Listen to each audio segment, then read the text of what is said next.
Oh, this is Debbie, and this is Light Up Your Worth. I'm so excited you are here to meet my brilliant guest this week.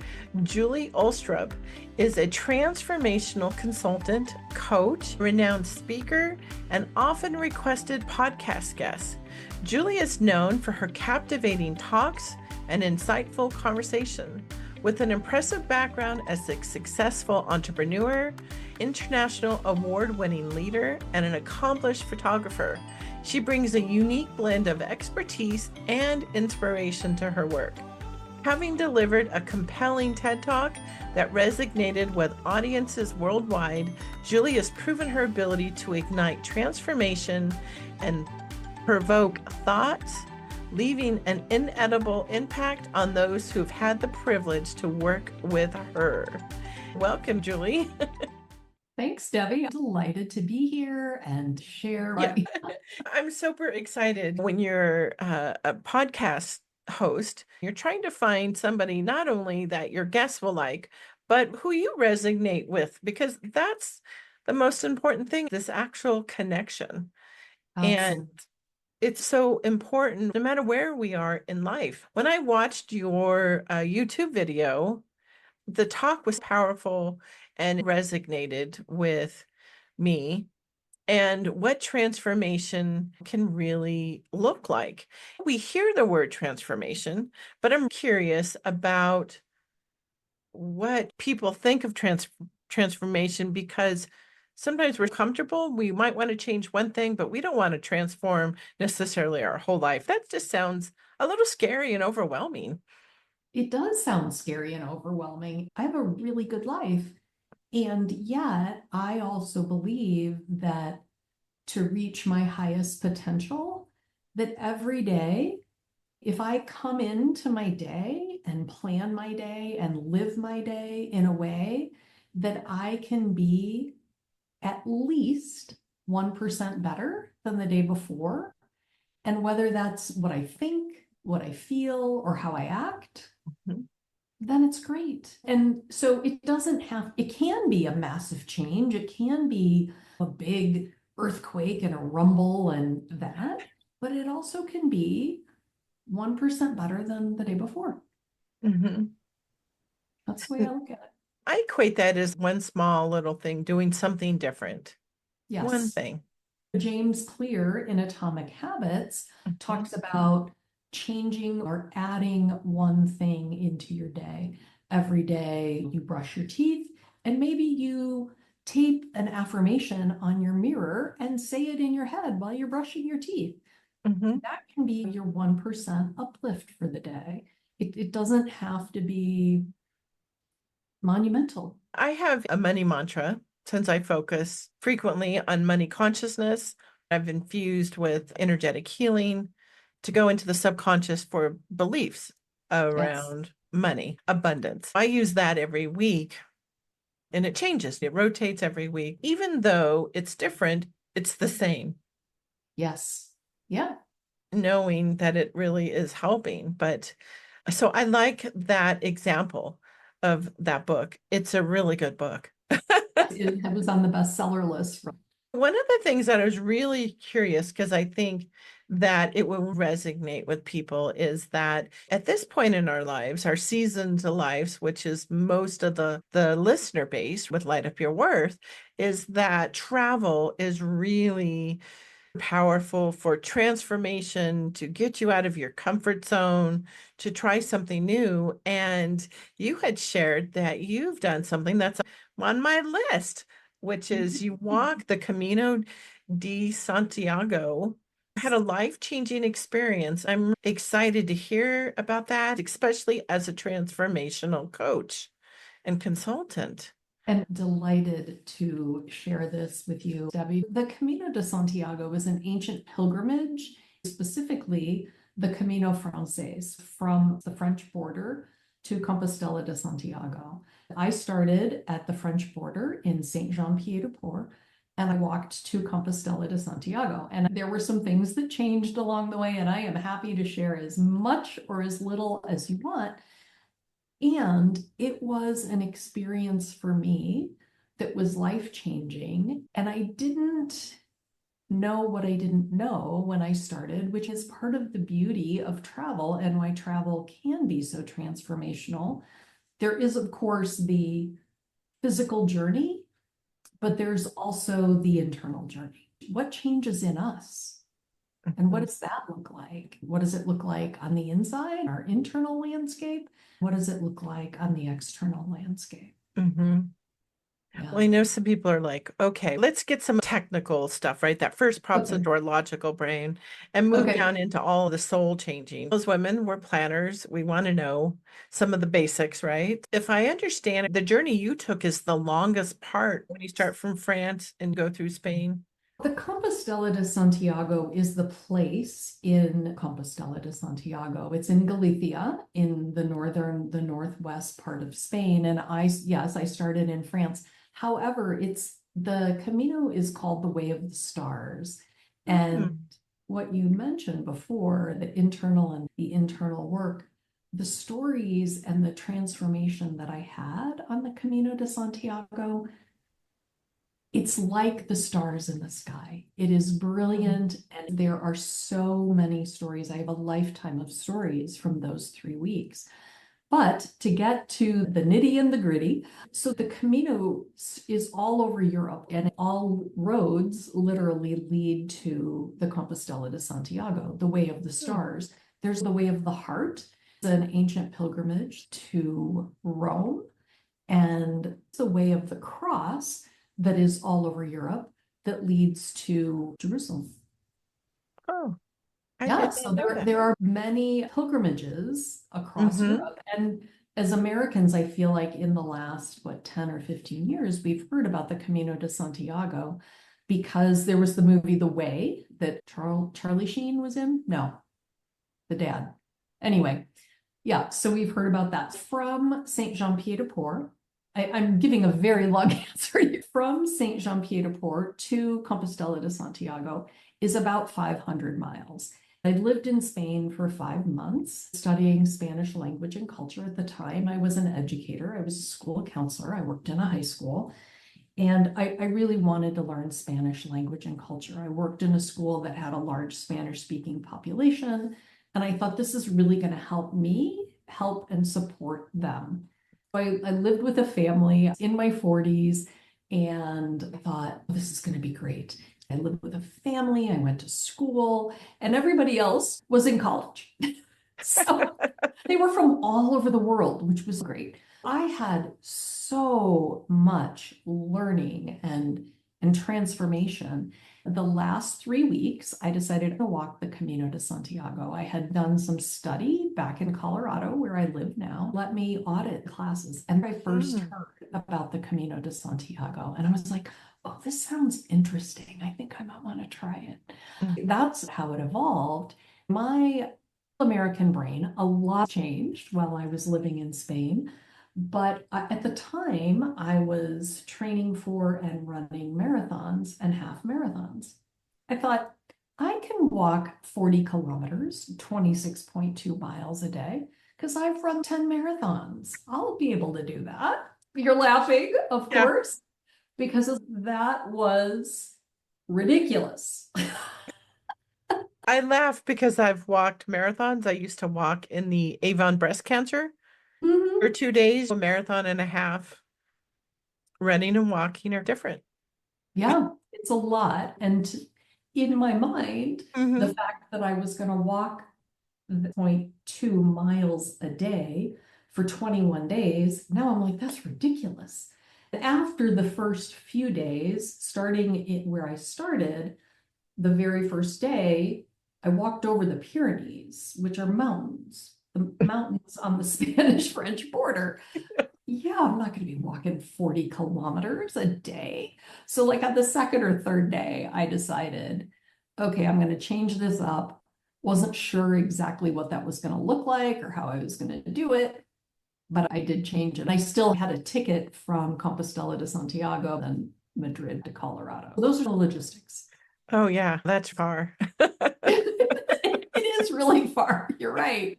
And there are people who do it. Usually the average time, I don't know the average time, but people plan to take 6 weeks to walk that far. Yeah, that's what I have found. I thought, I wonder how long it really does take because on the fitness level, and obviously you're going to be walking before you Yes. start, but I can imagine 3 weeks of walking, being by yourself with your own thoughts. Yeah. My American brain. So when I decided to walk the Camino de Santiago, it was a journey I was going to do by myself. And I did, once I started, I realized it's never a journey we take alone. It's like our lives. We're all on this individual journey of our lives alone. We start, of course, we have a family and we make friends and have a community. And throughout our lives, that changes and transforms, and that all happens on the Camino. It's a great metaphor for life. And at the end, we're the ones who decide how far we go, what that's going to look like, what, who we want to travel with. It's a great metaphor for our lives, how we choose to live, and the decisions we've made. What was some of the first things that you started to notice about how you were approaching it, other than the distances you were doing? What did you notice inside? What was happening to you, your thoughts of how they were starting to change or think differently Well, along I the think way? one of the big things is that walking stills my mind. I planned to walk alone. And at the first day I did, then I made friends and I got to know people. And I think this is one of the things like light up your worth. It's without thinking, having conversations along the way. I enjoy getting to know people from Germany, Ireland, Spain, and France, and just having maybe a brief encounter with them or maybe even a longer encounter. I had fun. It's a religious pilgrimage, but people do it for different reasons. I wasn't doing it as a religious pilgrimage, but Mhm. it became a faith-filled pilgrimage for me. It's also very historical, it's very cultural. That was one of the first things I noticed. I have a lot to offer in being who I am and walking this journey. The second night, after 2 days of walking, a group of us were staying in Albergues. It's a combination of a dorm room and an Airbnb. Some of Mhm. them can be really nice, and this one was not so nice. Like there wasn't enough toilet paper in the Mhm. bathroom. The heat hadn't been turned on yet. And I met this woman. This woman and I had become friends. There was a group of about 6 or 8 of us, and she had some rubbing on her back with her backpack. And she just had these really bad sores and where her bra was. And someone like, they were like, oh, I have Band-Aids and I have gauze and ointment to help. I put the ointment on her back. Not all of us can do everything, but Mhm. all of us can do something. And when we do that, we light up our own lives and those around us. We all have something to give. I agree. Women uplifting other women. You never know what's happening with somebody taking the pilgrimage, the physical things that happen when you're doing any type of walk or marathon or pilgrimage. You never know what's going to happen physically. You hope, plan, train. Hmm. Yeah. And I love that you guys were able to come together. So on day 3, you're with a group now. I was with a group on day 2, and we all Hmm. had dinner together. And there were people from Germany, an Iranian woman living in Sweden, an Irish woman living in Berlin, a Spanish man living in Germany. I didn't walk with other Americans. Later in the pilgrimage, a Korean man walked with us, Hmm. and he spoke only Hangul, which is the Korean language. I speak Spanish and English. There are people on the Camino that don't speak Spanish or English or any of the major world languages, and they're walking Hmm. alone. So it's just such a journey for all of us. Did you have experiences with the beauty of the landscaping or any type of like real connection intuitively with anything that you witnessed along the way in the outside environment? Yeah, that's a great question. And I did on my first day, I walked over the Pyrenees. And as I was walking down towards Roncesvalles into Spain, I walked through this forest, and this was in early April, and it felt, it's interesting because it was a very intense feeling. I got very sweaty and felt like I had the flu.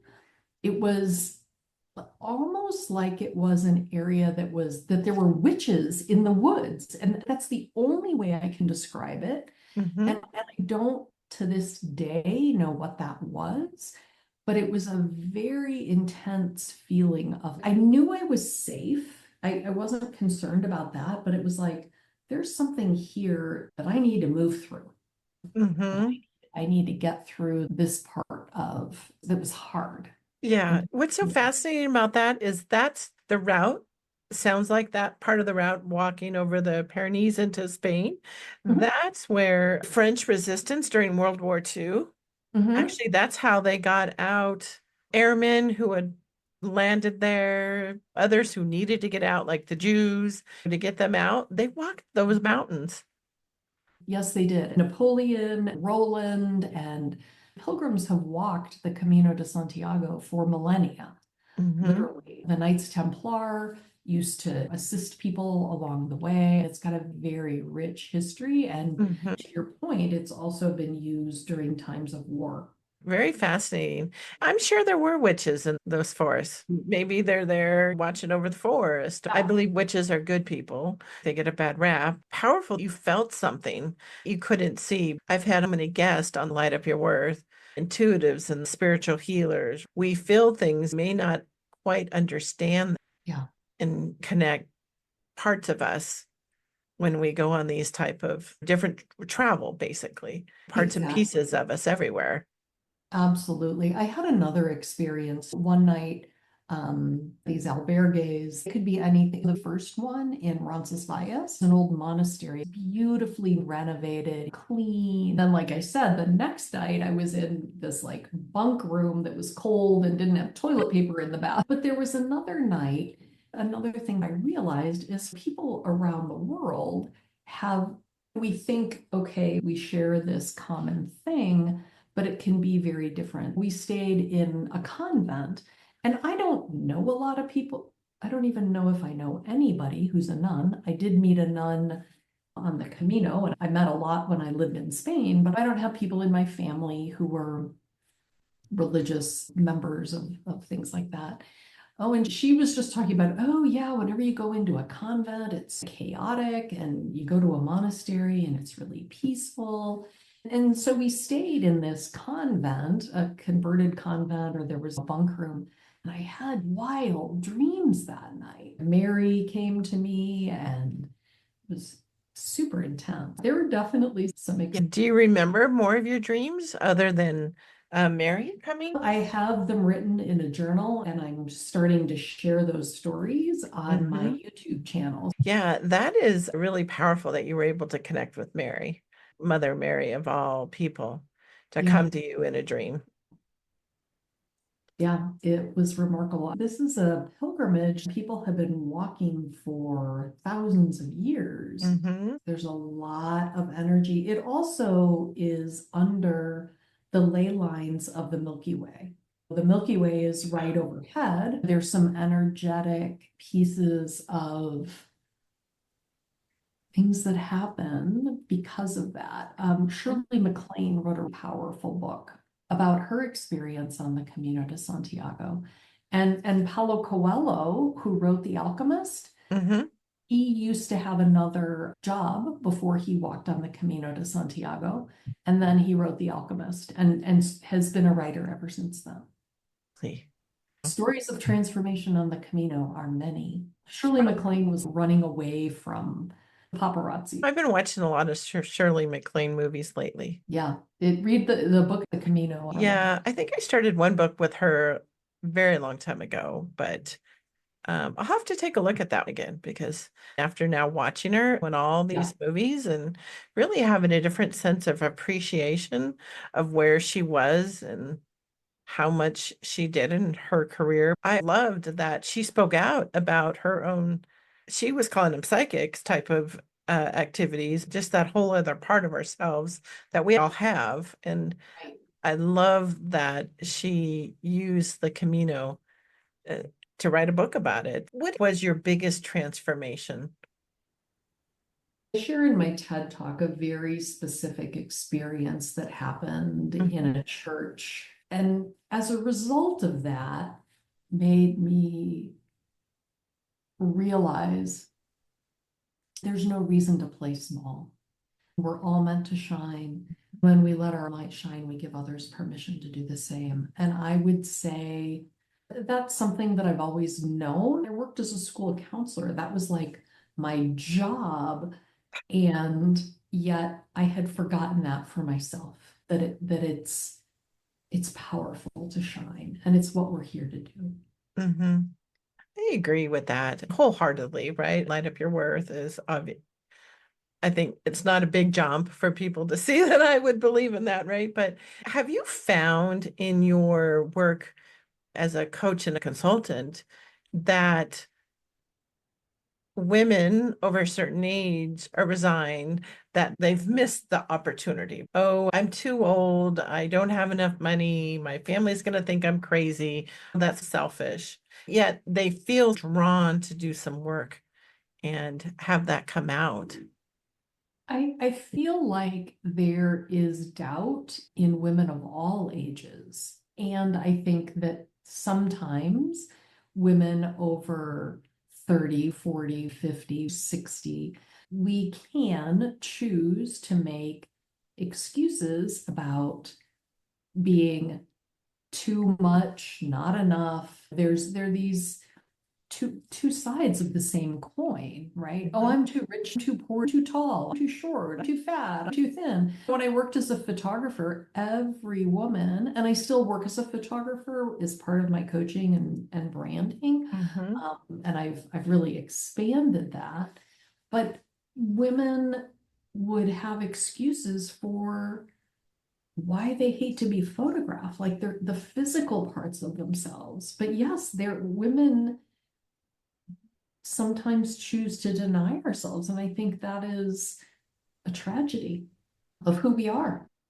One thing the podcast has emphasized, if I think about all the people I've met, been fortunate to connect with, and I can have two people that I talk to as a guest or meet in a program, and you could line every interview, every guest up.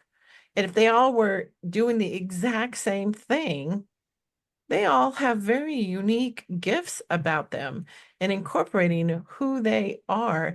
And I think it's really a lot of the quirky stuff that make them who they are. That's the best stuff. I remember in high school, my closest friends who were quirky are the ones doing the coolest stuff. Quirkiness is good. Why be normal? What's normal anyway? I love that you are helping women connect and make changes within themselves. What guidance would you give to somebody on the edge of shouldn't I look at this feeling inside myself Mm-hmm. to do something different? Our feelings inform us of what we want, what we're here to do, how to fulfill our passion and our purpose in our life.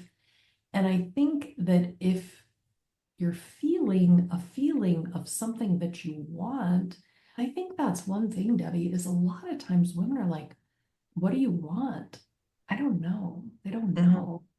But if we tap into our heart and our heart's desires, that's a nudge. Our feelings are powerful, and that's a nudge of, yes, this is for you. Mhm. Just take a breath, right? Take a breath towards it, and then take a step, and then take a run, and then take a pilgrimage, you Yeah. know? Yeah. Yeah, I would highly recommend that. It's definitely on my short list. If not now, when? Yeah. I've asked myself that a lot in the last 15 years. A Yeah. lot. If not now, when? When are you going to do it? You Right. spent the first half of your adult life confused and Which is normal. doing what everybody else thought. And not that I didn't want that too, but nobody pressured me to make any of those decisions that I made when I was young. But I really didn't understand my own worth and Yeah. really stepping into it. So now I think I want to switch over and ask you some questions I ask all my guests. I believe in the power of music, how it can shift our mood, our energy. I'm curious, what is your go-to song, if you could call it that, or something that you're going to put on and you know it's going to just lift you up? Katy Perry, Firework, is Mm-hmm. huge for me. I love it. I Mm-hmm. heard it at the beginning of the Camino. Every time I hear it, the words, the beat, the sound resonate with me deeply. Mm-hmm. I love that song. It's fun. It really does get you moving. And she's a Absolutely. unique artist, right? Yeah, she's great. Now, with where you are now, the season in your life now, if you could go back to your younger self, what would you tell her about your worth? I'd say you're brilliant. Stop hiding. There's nothing to hide from. Mm. You're brilliant. You're meant to shine, which is my message now. Oh, that's beautiful. You are shining. There's even a shining star behind you in the background, and you're Yeah. wearing a shiny jacket. I got a lot of shine today. Yeah, you got a lot of shine. It's Yeah, perfect for light up your worth, right? perfect. Thank you. I love that. Stop hiding. It was always within you. It always is, yeah. And it's why we're here. We're here to share. We're here to share what we have and what we know and what we've Mhm. learned. Yes. Yes, we are. I'm so thankful that you are doing that, helping others shine, and how you've even incorporated the photography into your transformational work. A picture is powerful to see how others see you. Absolutely. And one of the things that I share is that our brains are wired nearly 90% of everything that our brain processes in any given moment is visual. And so having a visual representation, like literally through the lens of love, somebody who can see you for who you are Mhm. and show that back, reflect that back to you is really powerful and can change everything. Clients say within 6 months, it changed everything. I've had that experience with photography Oh, I in love that. 2016 with Lindsay Miller in the Bay Area. I remember telling her, I am enough I love after the end of it because I'm a larger set woman and was self-conscious about because I haven't always been, and how would that come across? And I told her I just want to feel beautiful.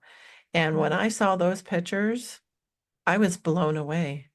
Yeah. I was like, A wow. reflection of your inner beauty is what it is. Mhm, We can't always see that on a cell phone picture there are ways that you're a photographer and a photographer who can help somebody see themselves, reflect that back. mhm. It surely is powerful. I'm glad you're able to use that visual representation so they can see themselves, because that really is transformational with the right photographer.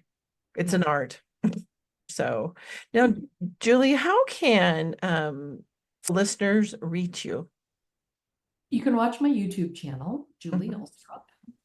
I would love to have a clarity call with anybody. I can offer that. And that is a link on my website. It's julieulstrup.com/chat. And we can hop on a 45-minute call and I can help you get clarity. It's not any craziness. I'm not going to try to push you into anything. I'm gonna see if I can help you get some clarity around building a business and doing what your life purpose is, what your passion is, Mhm, filling that gap between where you are and where you want to be. So I'd love to share that with your listeners. mhm. That's wonderful. Can't wait to see who reaches out, Julie, because we're Absolutely. here to support each other through this journey. And it's so much easier to go, just like the walk, right? When you're able to meet and have a community, it's so powerful. It is, absolutely. Thank you, Julie. Thank you, Debbie, for the work that you're doing and helping others light up our worth. It's powerful. Thank you for having me on your podcast.